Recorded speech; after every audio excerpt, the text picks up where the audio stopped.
the original yoga is the perfect system for upgrading the hardware. Pranayama is a system designed to make you so efficient using oxygen, right, that you need to breathe less. Breathwork can single-handedly can cure all of us from inside out. You can't live without oxygen, and you can't live with oxygen because of oxygen stress. Just breathing actually makes us age. Because how we make energy in the body, it doesn't matter how good your techniques and actions are. If you don't feel good, you're going to have crap results. The breath is the quickest way, without drugs, to change how we feel.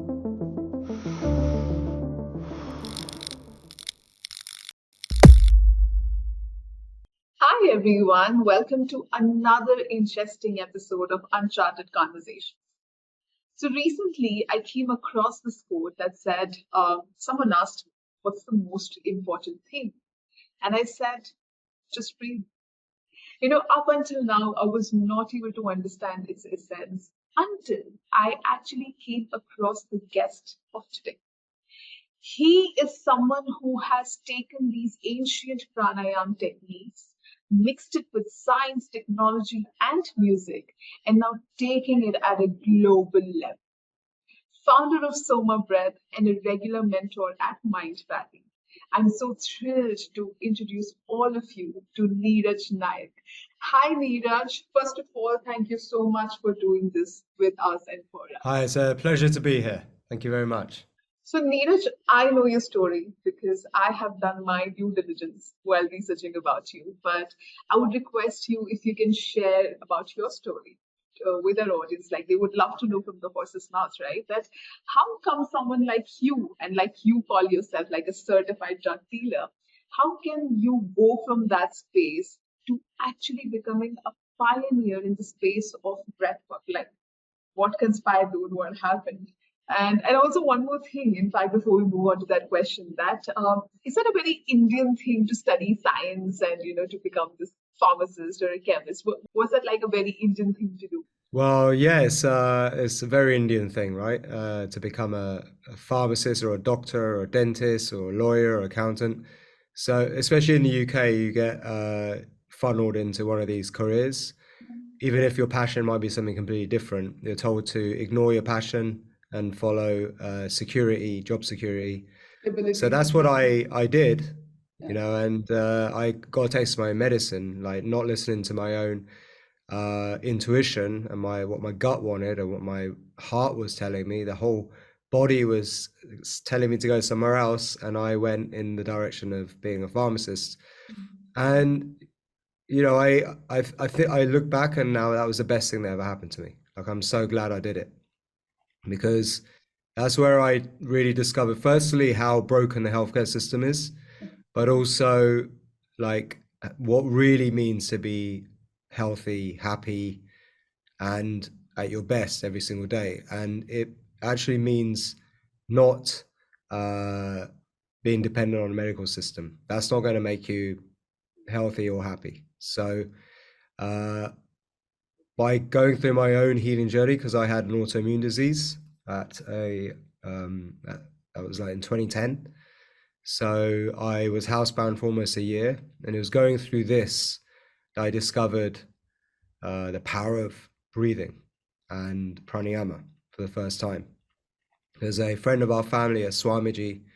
She came to the rescue. They say God stands for gift of desperation. I literally was in the most desperate moment in my life. I had two choices: one, have my colon removed, all right, or two, be guinea pig for a drug hasn't even been tested before. Because ulcerative colitis, you get ulcers in your colon, you end up going to the toilet like you spend most of your life in your toilet like 40 times a day, 50 times a day, bleeding. So I'd lost a third of my body weight, and to hear those two options as the only options, I was horrified. I was ready to give it all up. I didn't actually care if I lived or died at that point. But then I had this moment, I remember it quite clearly, a very deep, like soul searching moment in my life. And something clicked, something woke up. And then this amazing lady came and she gave me a third path. And she said, look, if you can turn this condition around, you could be an amazing role model for other people.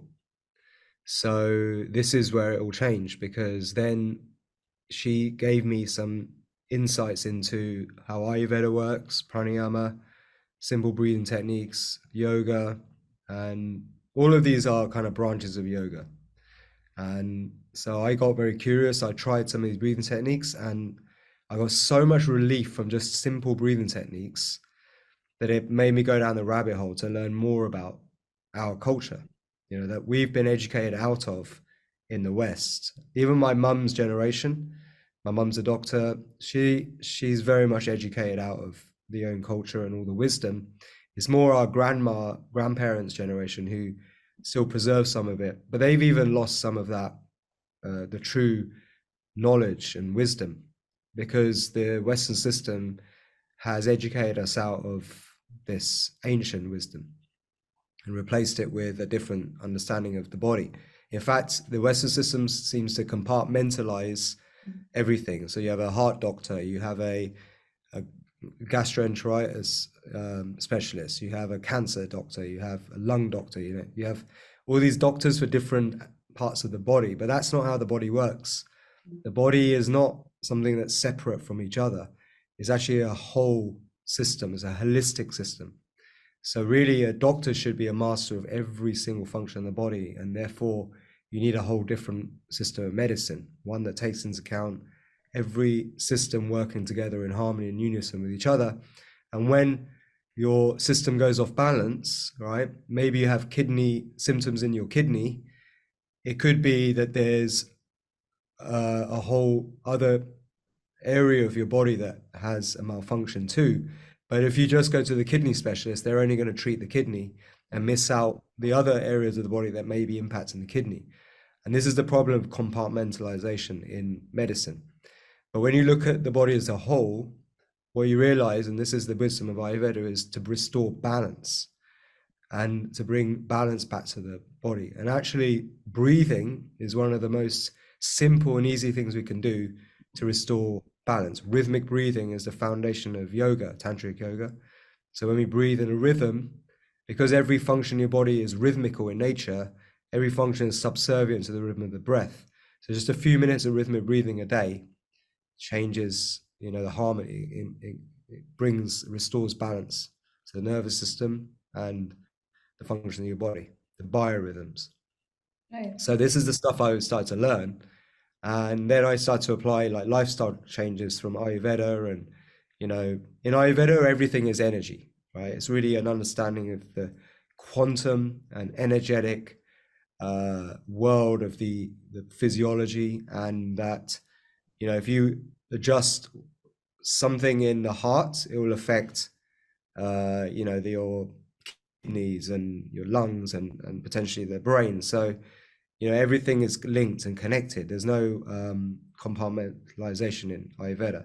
So the whole process is about like looking at all the sources of energy that we bring in, we consume, and because energy comes in, we manipulate, we transform it into, our function. So the idea is that we look at every single source of energy holistically, and from that understanding, we restore balance.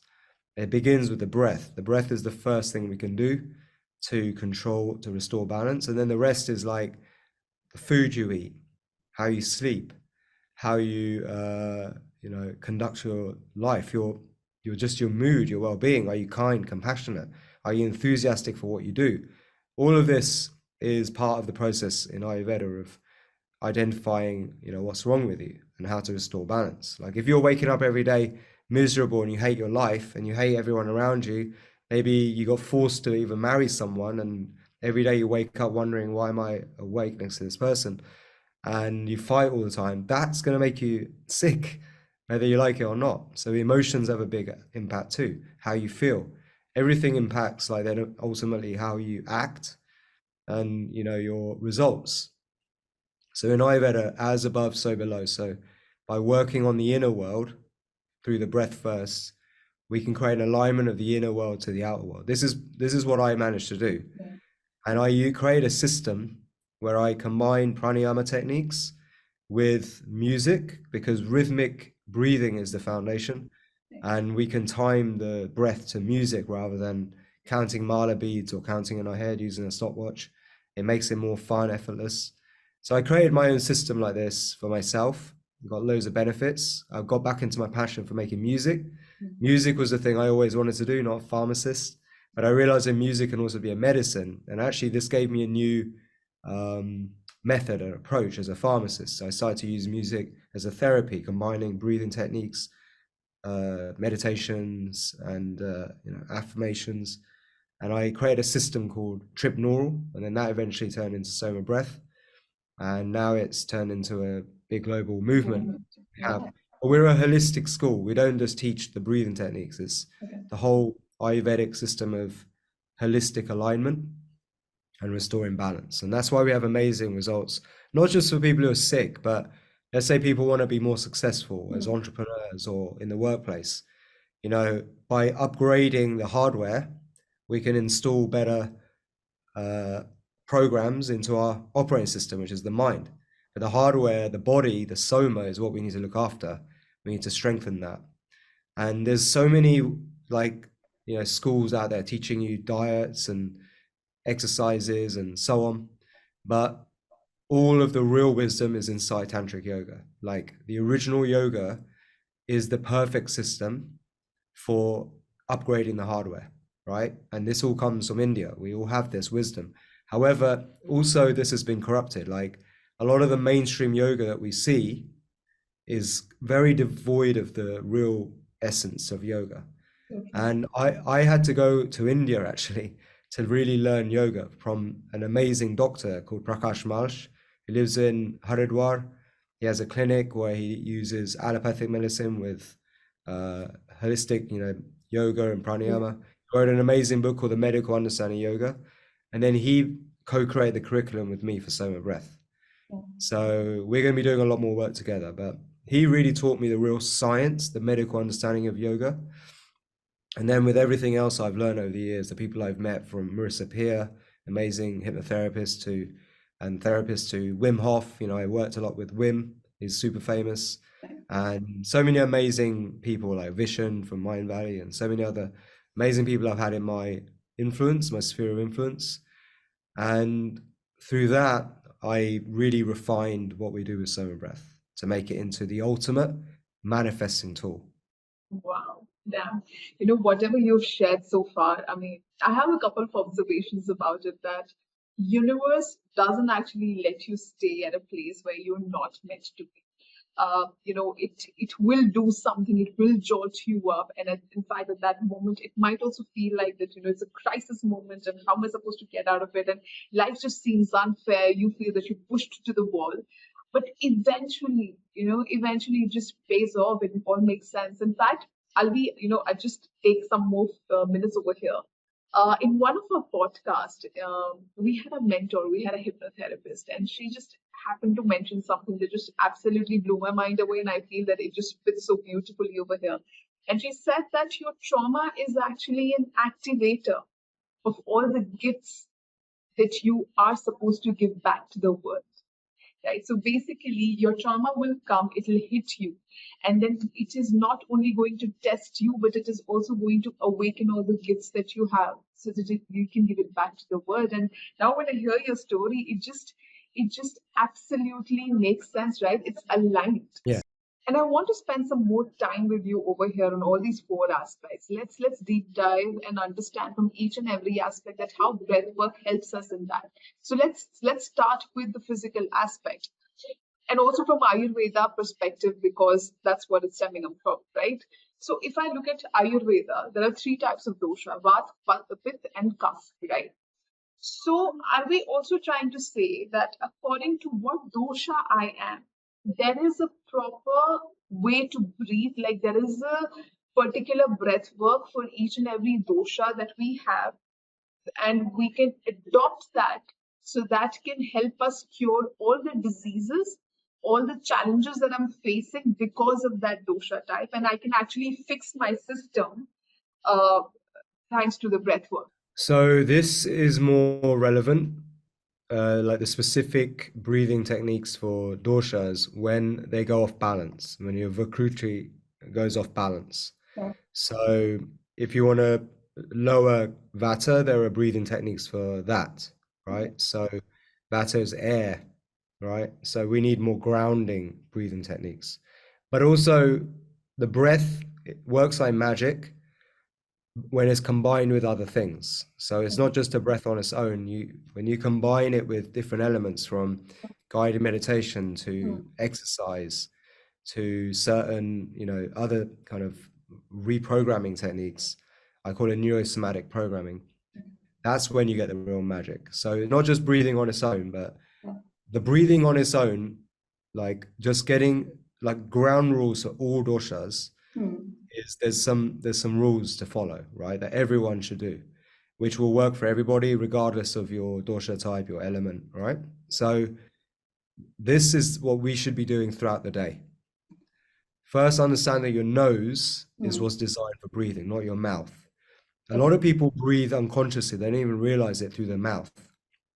Usually in times of stress, in hurry, in worry, all right, where we lose conscious control of the breath. And maybe sometimes we've developed bad breathing habits as a result of just a stressful lifestyle, okay, which so many people are suffering from these days. And one of those bad breathing habits is mouth breathing, especially in your sleep. In yoga, actually, the sleep stage is considered the most detrimental part of the day, because here we're unconscious and we're not consciously in control of the breath. The reason why is because if you're not consciously in control of your breath and you're under high stress, and maybe irrational high stress, right? It's not like we're in a jungle anymore, surrounded by lions and tigers and bears and tribes, who are attacking us. Now, those lions, tigers, and bears and tribes that attack us are replaced by bills, deadlines, bosses, and so on. But in the ancestral times, we would attack, run away, defend, and then the stress is gone, and then we relax. But nowadays, the stress is switched on constantly, on high alert. And what that does, a reptilian brain that controls breathing, if it's on high alert, it will make you breathe harder than you actually need to. This is the problem of breathing, is if you breathe too much, too hard, too heavy, it actually means you get less oxygen going to your body tissue cells, which means your brain, your organs, your muscles, not more. The first breathing technique is unhealthy breathing. We just hyperventilated and we breathed out the most essential, I would say, is probably the most important gas, right, that we need to control. CO2, carbon dioxide. Carbon dioxide's got a bad rep these days. It's been considered the cause of global warming, climate change, and we're all going to die because of CO2. It's nonsense, actually. It's plant food.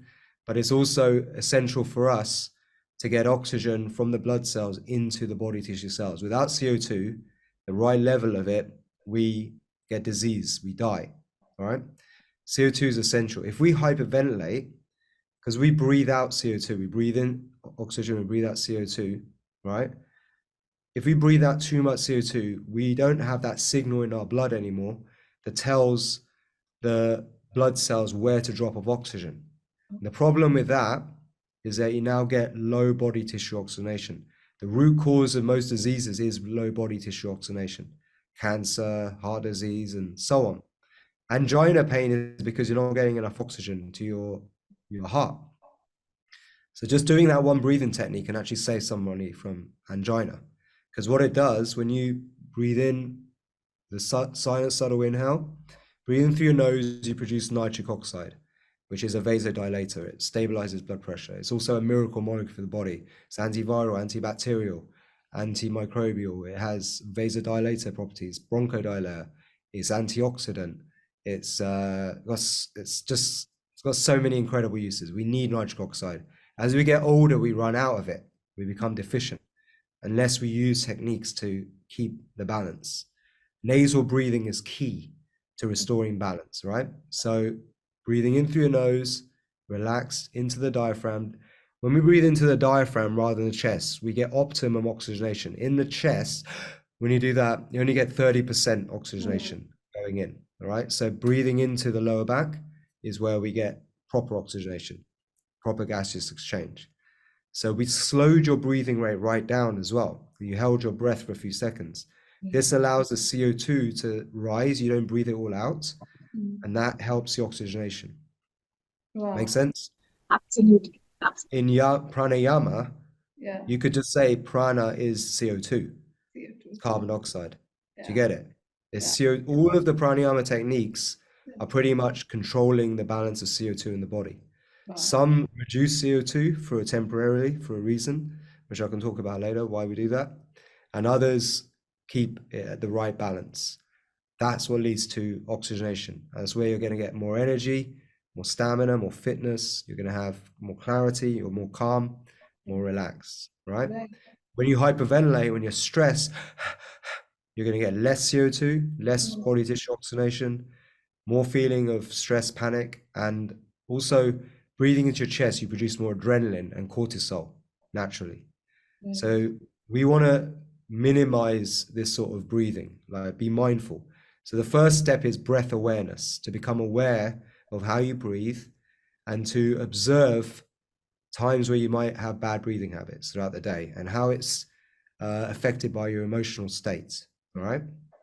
And there are a few moments where we hyperventilate. It's really important. Not everyone's aware of this. Overeating.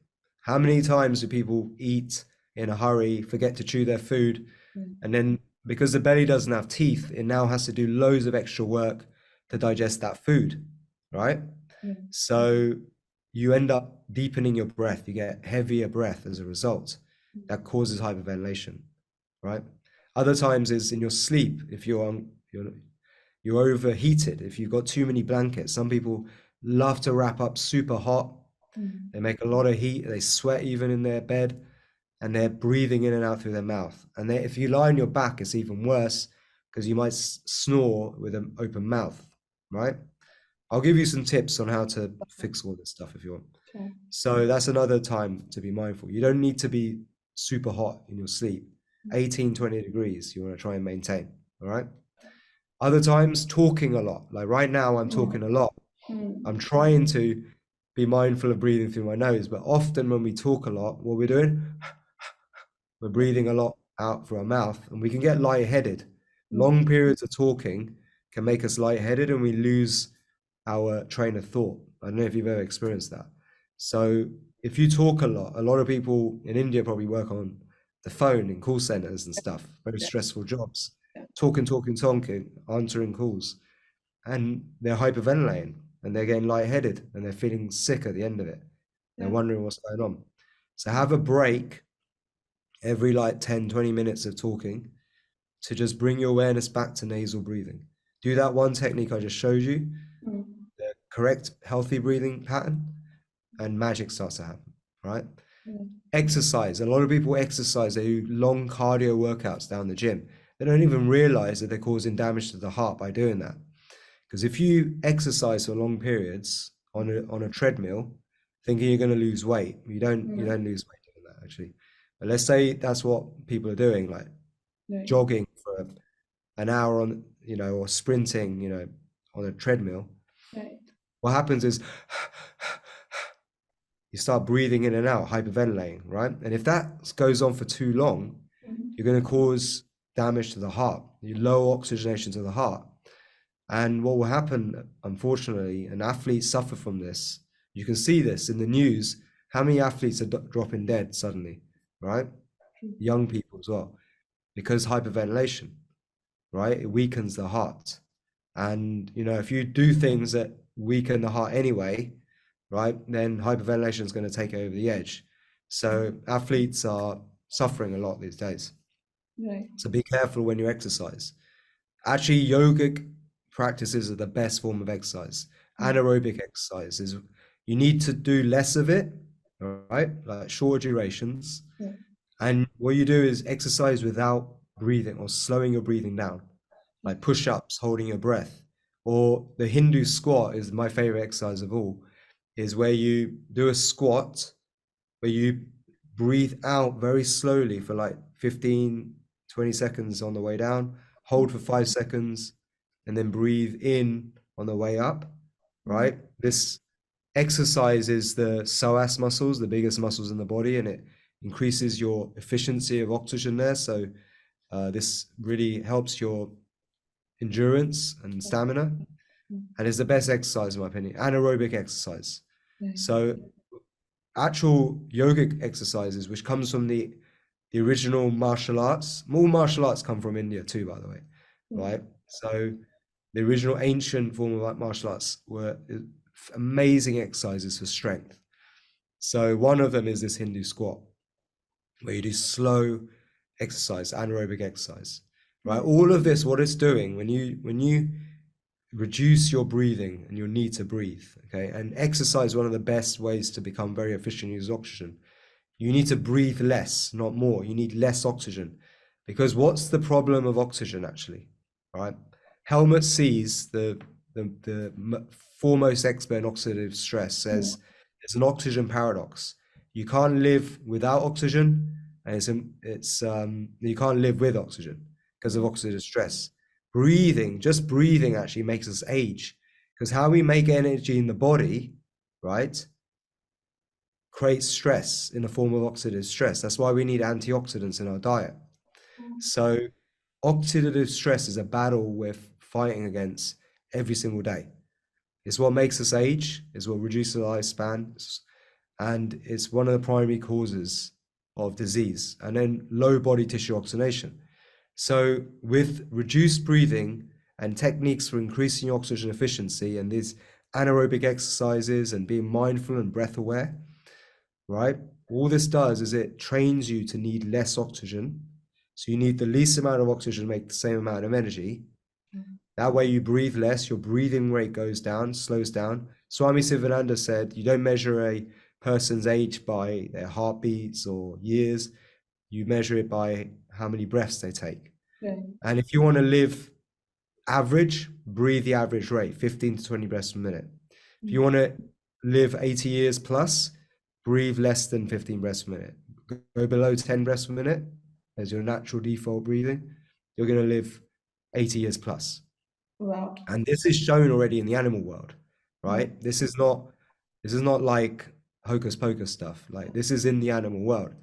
Look at animals that live a long time. Whales, they live 200 years plus. They breathe around 1 breath per minute, and they live, they live for a long time, and they can hold their breath for 2 hours at a time, right? Now, on the other end of the spectrum, rats and mice, they breathe very fast, 150 to 300 breaths per minute, okay? But they only live like 1 or 2 years, right? Now, there's a very interesting creature called the naked mole rat. It's a cousin of the rat. The naked mole rat lives underground in a low oxygen environment, holds its breath for 18 minutes at a time, and it lives 30 times longer than rats. So here we go. Here's an animal that's adapted to low oxygen. And that's what humans need to be. Now, I'm not saying you need to go and live underground like naked mole rats, right? But Yogananda wrote about yogis who go and live in the Himalayas, autobiography of Yogi, and they're like immortal yogis. Why do they go where oxygen's low? Again, they learned something from the naked mole rats, maybe, that oxygen makes us age.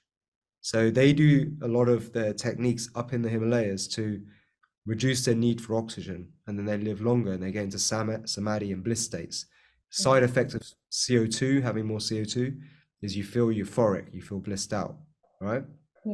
So I'm not saying you need to go and live in the top of Himalayas either. What I'm saying is that pranayama is a system, tantric yoga, designed to make you so efficient using oxygen, right, that you need to breathe less, not more. That's the magic of what we're doing here. And Soma Breath is all of this demystified and made into a very fun, cool system that is accessible to everyone. What you were saying is that breathwork can single-handedly can cure all of us from inside out. Like, it can regenerate, it can re-energize us, it can I would say resculpt us, the entire being of us. And that is crazy. That is literally crazy to another level. Yeah. Now let's move to the energy aspect of it, right? There are 7 chakras that we have. I'm assuming that our breath work can also impact our energy and of course our energy centers too. Because there's this whole dialogue of that my trauma is stuck here, my energy chakra is kind of disbalanced over here. That's the reason my emotions are not getting released. So are we saying that by proper breath work, I can also manage, balance, and energize my chakra centers, and hence also, do like a balancing of my emotions and my energy? Is that what we're trying to say?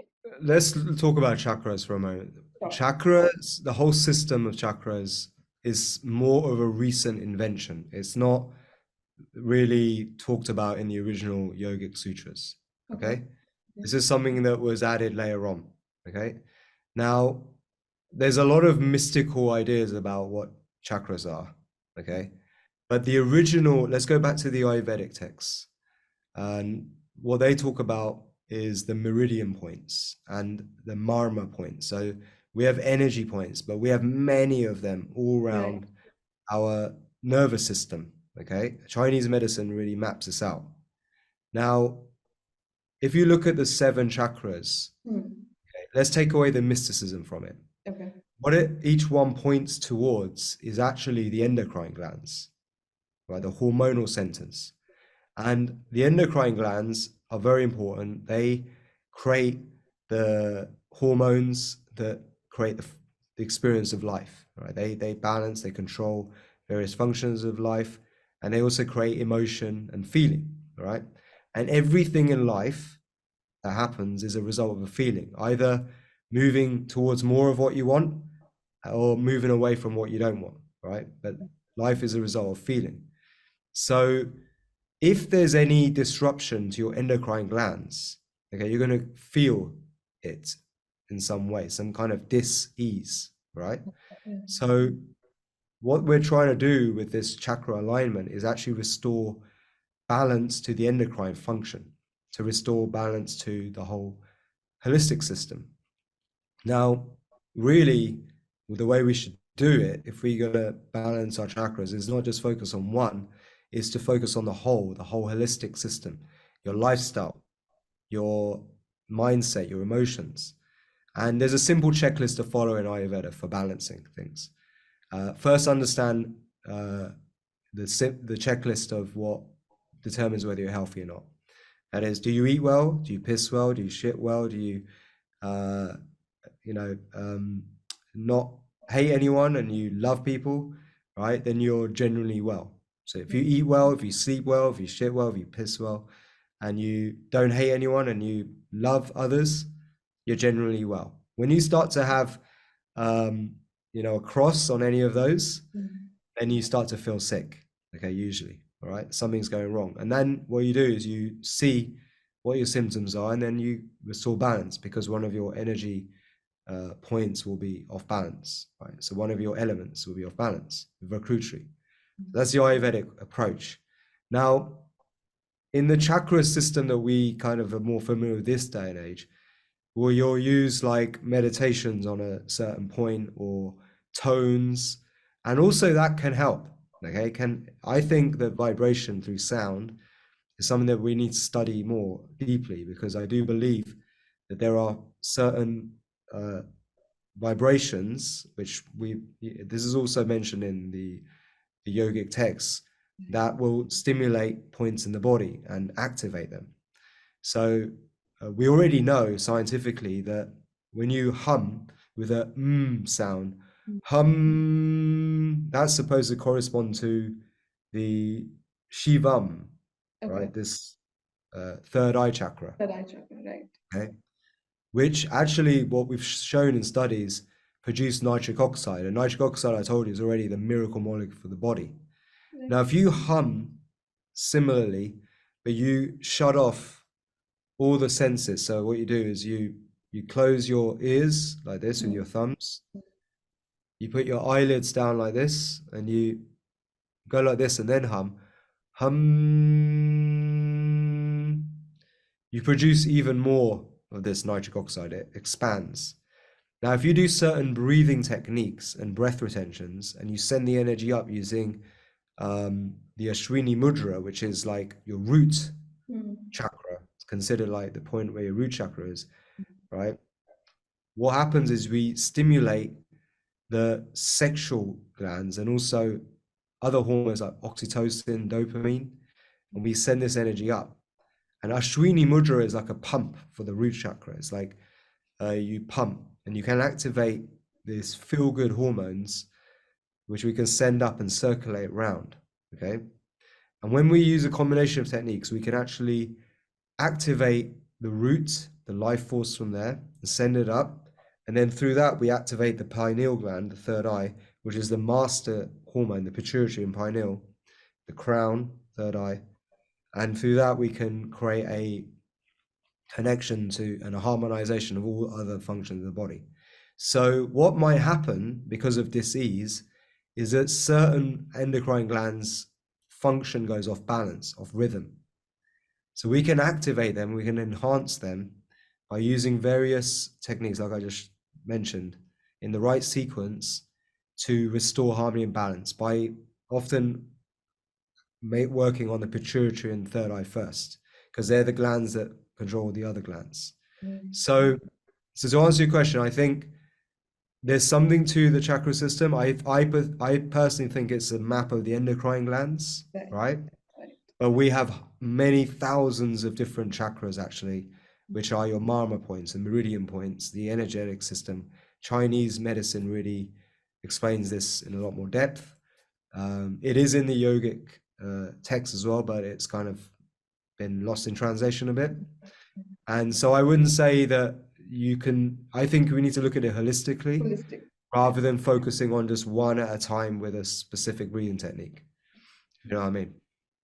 But the one that's very famous that is activated through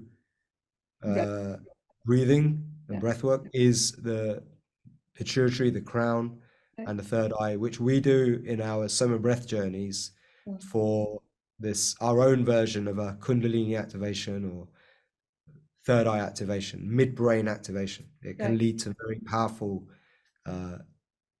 effects, especially if you want to manifest and create things, you know, make magic. You know what? I'm so glad that you spoke about the third eye chakra because that's what exactly next I was coming to at. Because third eye chakra is where, you know, we kind of start entering into subconscious mind. And I did see one of your interviews where you said that we can transform our brain, like to an extent of brain plasticity, with the help of breath work. Like we can get into that subconscious level. In fact, you know, I have a story to share. So I know someone who has attended one of these sessions led by you, and they said what they shared with me was that this was, according to them, it was one of the fastest way to actually reach that level in your subconscious mind where the brain just goes silent.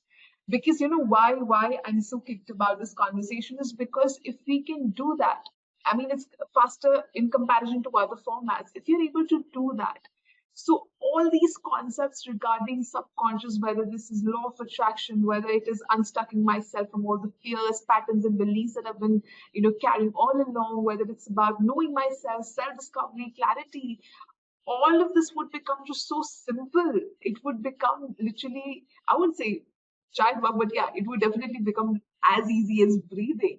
So I actually want to understand and hear it from you that can actually the right way to breathe, like a proper breath work, can also help us in changing our subconscious mind. Yeah, okay. So let's try and answer this in a concise way. So, yeah, our breathwork journeys, like our more longer ones, we call it the awakening ceremonies, are designed to wake you up to really understand who you truly are so that you can manifest from a place of truth rather than what culture and society wants. Because we're manifesting all the time. We're always creating things. We're creative by nature, right? But often we're creating what we don't want because we don't really know what we want.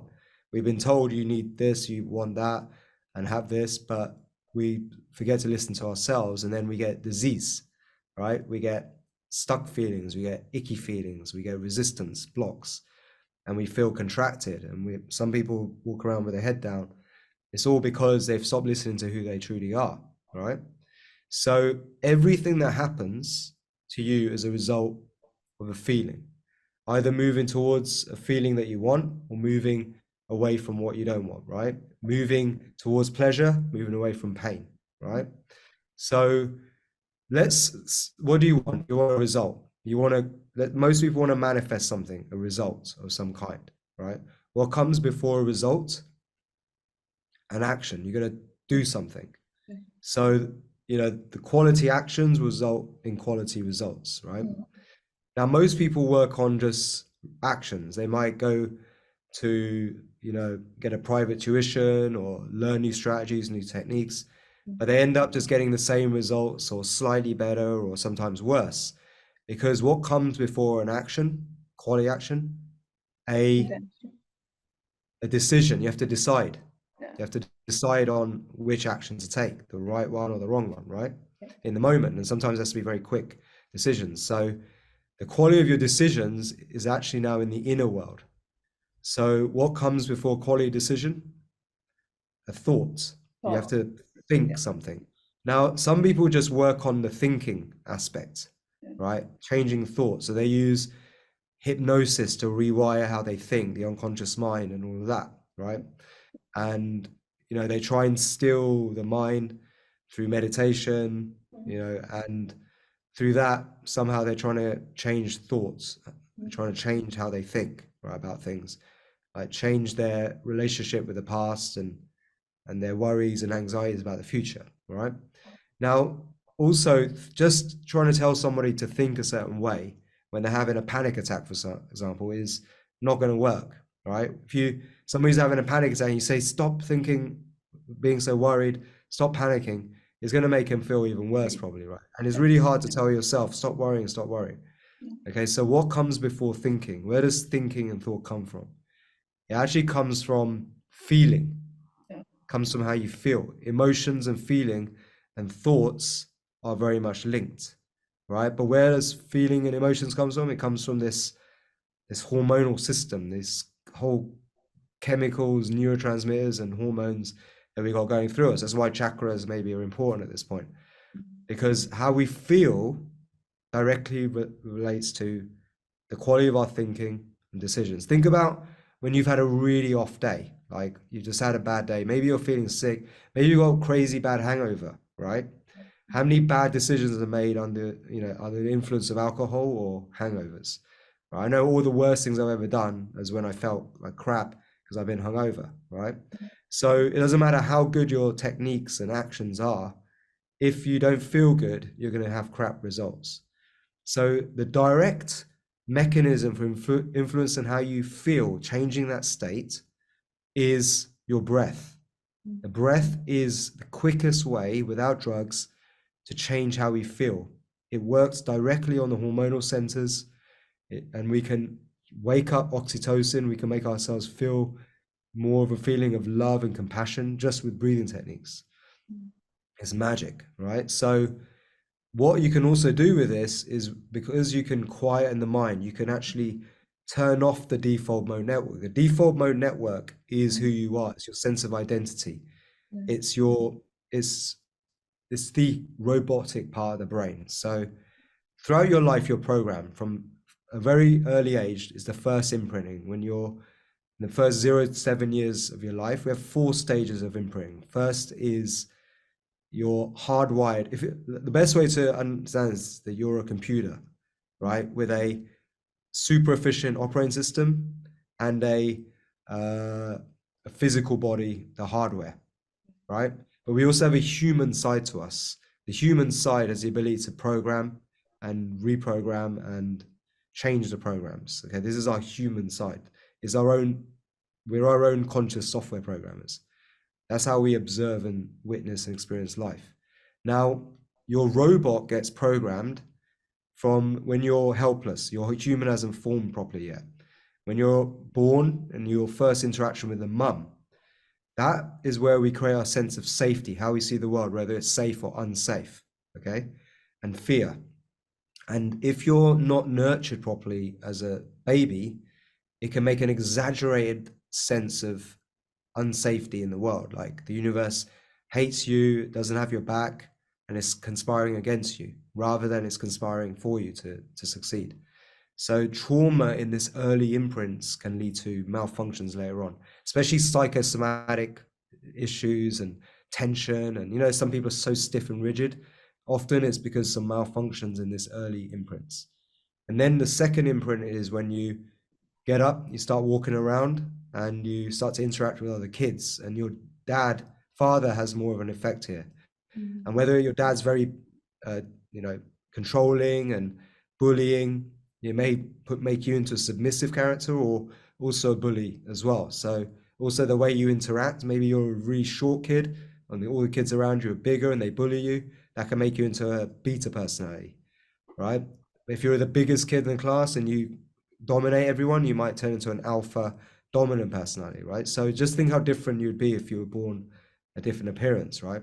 Then the third imprint is when we learn logic and reason by going to school and learning to read and write and language. So that shapes our reality. It creates like a whole worldview, can be quite rigid. Imagine if you were born speaking Chinese rather than Hindi, right? How different your life would be, right? Your reality. So language has a massive imprinting part. So the fourth one then is when we go through puberty, and we have our first sexual awakening experience, like first orgasm. Here we can get like weird fantasies, fetishes, and addictions to things because of the first orgasm we had, right? And what we're attracted to, and our morals, and certain things that are encoded here during this moment of puberty. A lot of hormones activity happens in puberty, and this forms then the 4 levels of imprinting, which is your kind of the hardware of your robotic side of you. And a lot of us, if you think about it, are just robotic. We never change. We do the same things over and again. Some places you'll go, you'll meet one person, they'll say exactly the same jokes, watch the same TV shows, wear the same clothes, drink the same drinks, eat the same food. You'll go to another part of the town, and another person will have exactly the same, because we're so robotic in nature, and we're so conditioned and programmed by society, right? Now, some people wake up out of that and they get into this higher state of consciousness. We call it neurosomatic bliss. And this is usually awakened by tantric yoga techniques. Cannabis wakes this up, certain breathwork practices, and so on. Certain substances, psilocybin, mushrooms, can get you into the states where you have like an awakening, and you see how robotic you are, and you can now reformat and reprogram the past, so you're not such a robot. You become more free. And then we have higher states of consciousness beyond that, the conscious state of the collective consciousness, right? Which is the consciousness of all living beings. Then we have one level above that, which is a universal consciousness. And here we get into the white lights, and we see these colors when we do these advanced Soma Breath journeys. And the white light is the source of all things. It's a universal frequency where everything comes from. And imagine color is a symbol of energy, right? So when we get into these heightened states where you start to become one with this white light, we can use this to clear all the past programming. We can reprogram the hardware, the hard drive, and change the operating system.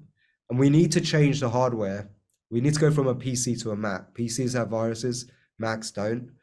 And then we can install really good, powerful software that is fit for this day and age, so we can get the results we want. That's how we really manifest the Soma Breath way.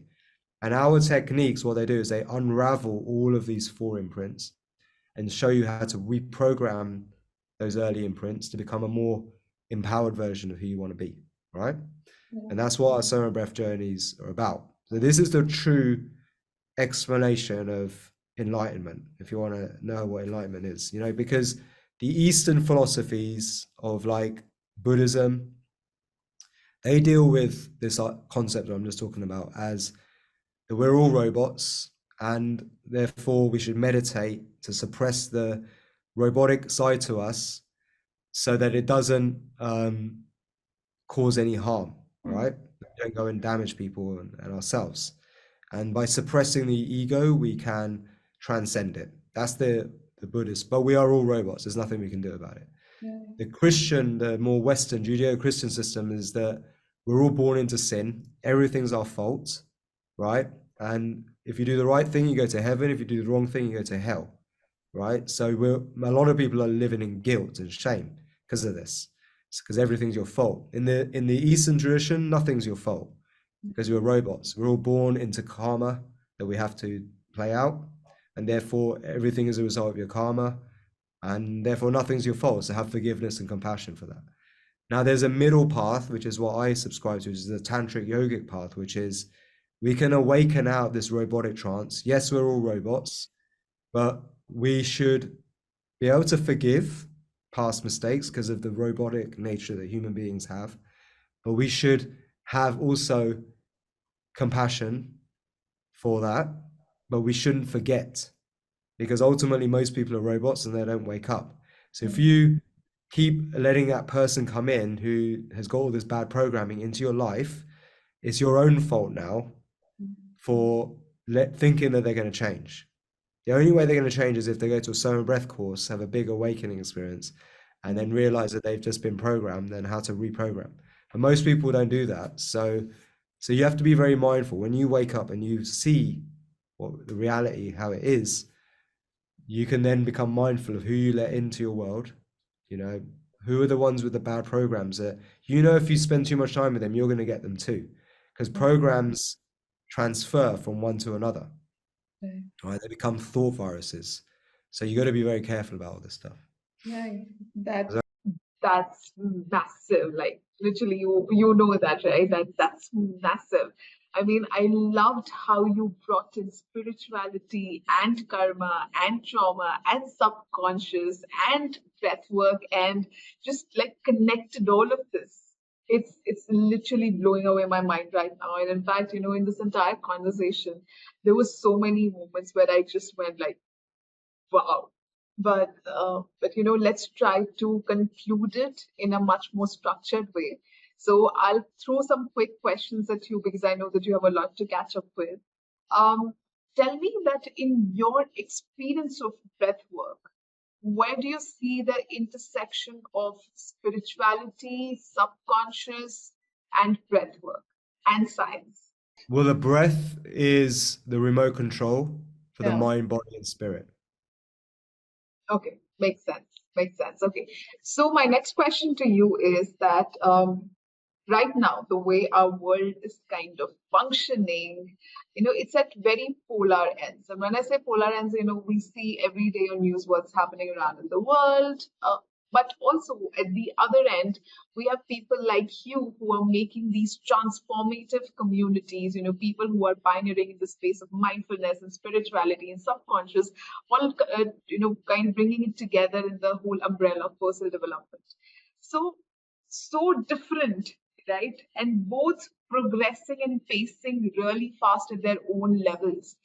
How do you see this? How do you see this dichotomy, like where the world is going to be in some time? The world has always been like this. Yeah, true. In fact, we're at the best time ever to be alive. We have the most, if you think about it, we actually have the most peace, right? We have the least poverty.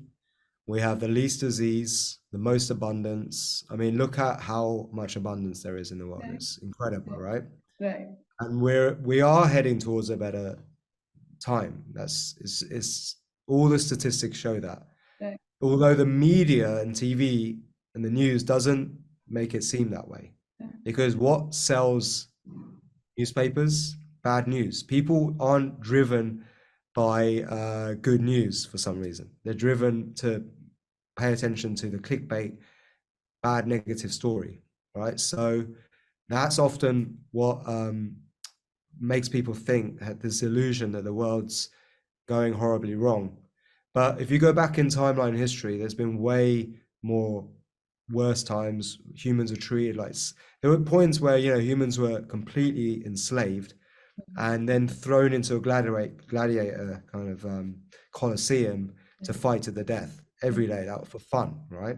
We haven't got to that point yet, I hope. Okay, so yeah, we're definitely moving towards more enlightening times, but we are polarized now because politicians know that in order to create power and control, they need to control the mind of the conscious. They need to control the operating system. So some people are going to go towards one belief system and others going to go towards another. And by divide and conquer, by getting others to fight against each other, you create chaos. And that's then why you need politicians and governments, because they try to organize chaos. Without that chaos, right, then you don't need the politicians. And this is the truth, right? That they're desperate right now because the world's going into such an enlightening space that we don't need governments and politicians anymore. We don't need that middle management. Look at what AI is doing already. It's the automation is getting rid of the middle management, right? The middleman. Politicians are simply middlemen, and most of them are just sponging off the tax money to get rich. And that paradigm is falling apart, is going to die soon, in my opinion. We're heading towards a much more enlightened time. But as a plane takes off and goes towards high altitude, inevitably it's going to go through some turbulence. So we're just going through some turbulence right now. Okay. Next question is, what is your purpose? And what's that one thing that you'd like to pass on to your daughter as your legacy? So yeah, that's a great. I just did a TEDx, and I started the TED talk with, I've just become a dad. We have to teach them everything, right? How to eat, how to poop, how to sleep. Yeah. There's very little that we don't have to teach them. Like, at least we don't have to teach them how to breathe, do we? But we do, okay? Because if everything I just told you, like, babies also need. As soon as she's old enough, I'm going to teach her the correct breathing protocols so that she can actually do this from a young age, because I started too late. It's too late for me, I've got too many gray hairs already. If I started this stuff at her age, I'd be a different person right now. So that's my big mission, is to get this into all the schools and to parents, to teach it to the kids in a fun, cool way. That's what I'm working on right now. Go to my Instagram, go to Niraj Naik Official, DM me the word just breath, BREATH, and then I'll send you a masterclass where I give you a whole sequence of pranayama techniques in a cool way, which you can use as your morning routine and the science behind it. And also go to somabreath.com. You can check out all of our courses. We have instructor training. If you want to become an instructor, we show you how to, create a career out of this. And our YouTube channel, Soma Breath, has got loads of free content. Goes really deep into everything. Everything I teach is already for free. You can just go to YouTube. Thank you so much, Neeraj. Thank you so much. It was a pleasure hosting you. Like this entire conversation, I have got so much of clarity about how breath actually works, how there is no difference between all of us, how we all are not separated. In fact, one, how the outside world and the inside world is all connected, how there is no difference between science, spirituality, and subconscious. It was just like, it was one of the most pleasant conversations that I've had. And I'm sure all the listeners, all the viewers who would be watching this podcast would also feel the same. So God bless you, Neeraj. God bless you. You're doing an amazing and fabulous job, and keep taking over these pranayama techniques from ancient India to even worldwide, to even more, many, many more places. And let's get people the right way. Let's teach people the right way how to breathe. And thank you so much. It was just, I'm so much in gratitude. Thank you. It was lovely. It was absolutely lovely. Thank Thank you you so so much. much. Thank you.